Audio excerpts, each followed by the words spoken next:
जय जगन्नाथ सांग मैंने तो आज थिला सोमवार तो किसी अरुआ चाउल को मुझे धोईकी रखिदेची तापर किसी सोयाबीन को भलसे भाजी देची और किसी पनीपरिया भलसे भाजिकी रखिदेची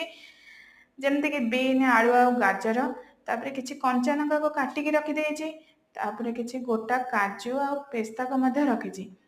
तापर किसी गोटा मसला रखिदेची तापर हांडी गरम कर सारा पर से किसी घी पकेली घी गरम सारा पर से जो रखा होता गोटा मसला ताकू पकेली ताकू भलसे भाजी सारा पर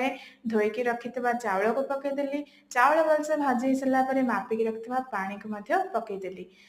पानी फुटी गला पर से भजा होता पनीपरिया को सब पकई भलसे घांटी दे ताकू घोड़े देली तापर आमर तैयार हो गला पलौ से ता सहित अच्छी किछि दही काकुड़ी और टमाटो।